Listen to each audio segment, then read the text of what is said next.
Hello दोस्तों, finally RRB loco pilot assistant loco pilot का full notification आ चुका है। इसमें से सबसे पहले हम लोग जानते हैं कि फॉर्म भरने की ओपनिंग डेट 15 मई है और क्लोजिंग डेट 14 जून होने वाली है। और आप लोग last date of application fee जो है वो 16 जून तक भर सकते हैं। और अगर जैसे कोई करेक्शन आपको करना रहा तो उसकी विंडो जो डेट है वो 17 जून से 26 जून तक रहेगा। और हाँ, याद रखिए दोस्तों, एक बार आपने आरआरबी जो चूज़ कर लिया है उसके बाद आप उसमें कोई चेंज नहीं कर सकते। फिर हम लोग यहाँ नीचे आ जाते हैं। ये सिर्फ ऑनलाइन मोड ही आप फॉर्म को भर सकते हैं। और असिस्टेंट लोको पायलट लेवल 2 जिसकी इनिशियल पे है 19,900 और मेडिकल स्टैंडर्ड जो कि A1 है और एज 18 to 30 ईयर्स है। और अब की बार जो वैकेंसीज निकली है वो है 11,127।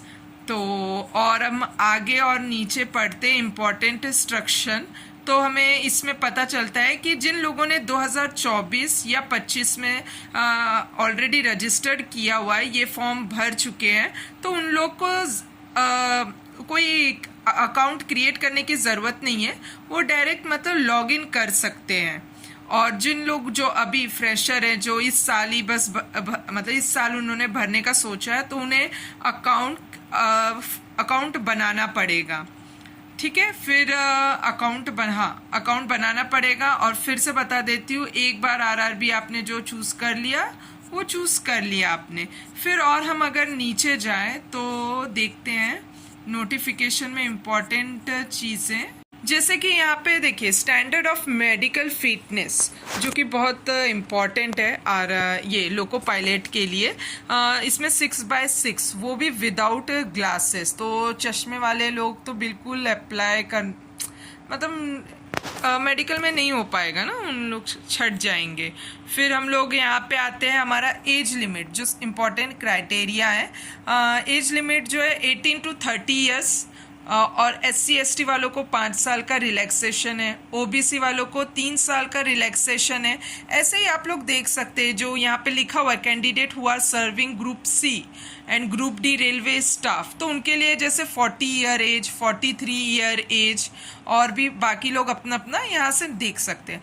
फिर हम यहाँ पे देख सकते हैं जैसे जो जनरल कैटेगरी वाले वो 96 वाले भर सकते हैं, OBC वालों को 93 वाले और SC/ST 91 वाले भर सकते हैं फॉर्म को। और जैसे अगर हम एग्जामिनेशन फ़ी की बात करें हैं तो देखिए examination fee for all candidate जो है 500 रुपये भरेंगे। और बाकी जैसे ST/ST बिलोंग करते हैं, एक्स सर्विसमैन, फीमेल, ट्रांसजेंडर या इकोनॉमिकली बैकवर्ड क्लासेस वाले 250 भर सकते हैं। हाँ, ये 250 रुपये है ना, रिफंड हो सकती है, सिर्फ आपके बैंक चार्ज कटेंगे। तो ये लेकिन फर्स्ट स्टेज अटेंड करने वालों को ही ये पैसे मिलेंगे।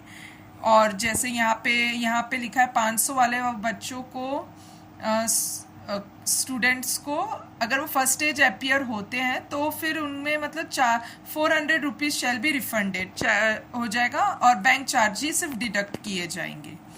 ओके, फिर आप मोड ऑफ फ़ी जो कि वो भी ऑनलाइन है और UPI के थ्रू वगैरह ये सब आप भर सकते हैं। फिर हम और अगर नीचे तो हम लोग रिक्रूटमेंट प्रोसेस क्या रहेगी, पहला होगा फर्स्ट स्टेज होगा, फिर सेकंड स्टेज होंगे, फिर CB computer based aptitude test होगा, डॉक्यूमेंट वेरिफिकेशन होगा और फिर आखिरी में मेडिकल एग्जामिनेशन होने वाला है।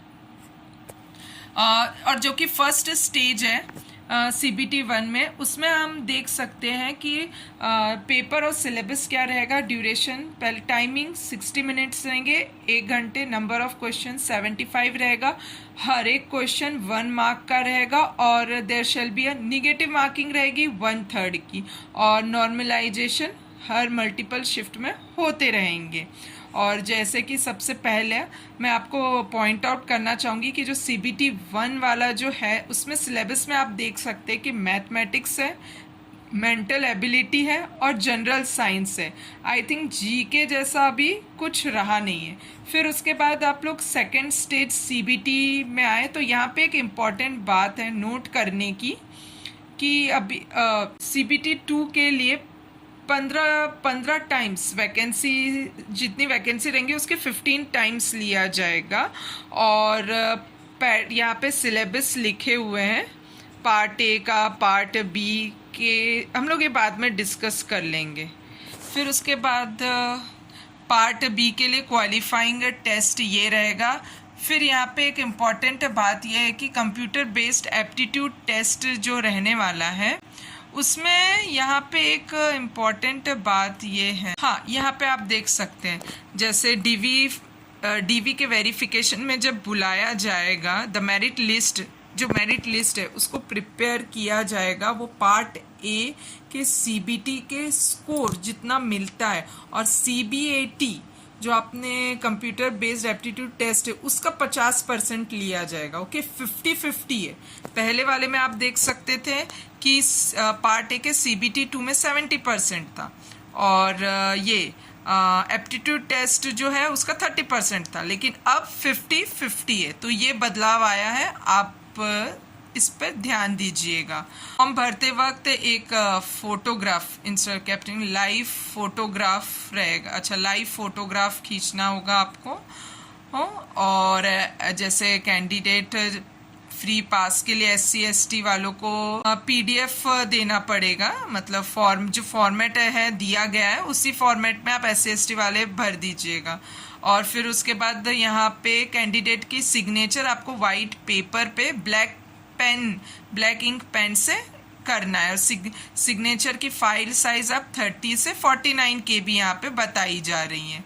ठीक है, तो ट्रैवल, अगर आपको फ्री ट्रेन ट्रैवल पास चाहिए तो SC ST वाले प्लीज़ अपलोड कर दीजिएगा जैसे बताया गया। फिर यहाँ पे RRB का पार्टिसिपेशन, या ये RRB जो है पार्टिसिपेट कर रही है, आप प्लीज़ ऑथेंटिक वेबसाइट पे जाके ही अप्लाई कीजिएगा फॉर्म को।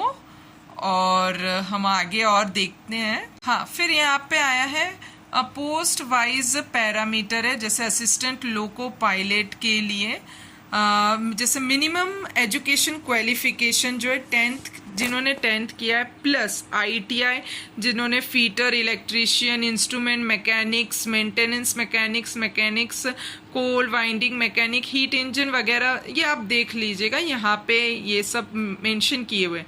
या फिर दूसरा ये हो सकता है जिन्होंने यहाँ पे लिखा है डिप्लोमा मैकेनिकल, इलेक्ट्रिकल या इलेक्ट्रॉनिक्स या ऑटोमोबाइल, या फिर combination of various streams, engineering discipline, और साथ ही साथ डिग्री वाले भी जो है इनसे रिलेट कर, डिग्री इन इंजीनियरिंग डिसिप्लिन में जो अबव डिसिप्लिन बताया उसमें से अगर आपने इंजीनियरिंग की है तो आपका भी एक्सेप्टेबल है, आप भी अप्लाई कर सकते हैं। और फिर यहाँ पे जोन वाइज वैकेंसी डिटेल आई हुई है। अहमदाबाद, जिन RRB ने पार्टिसिपेट किया है यहाँ पे उनकी वैकेंसी आप देख सकते हैं। और फिर यहाँ पे नीचे आपको फॉर्मेट मिल गए हैं, SC ST OBC का कैसा फॉर्मेट रहेगा, आप रिलैक्सेशन चाहिए वगैरह तो आप इसको उस फॉर्मेट में अप्लाई करके रख सकते हैं अपने पास। Okay, best of luck and thank you.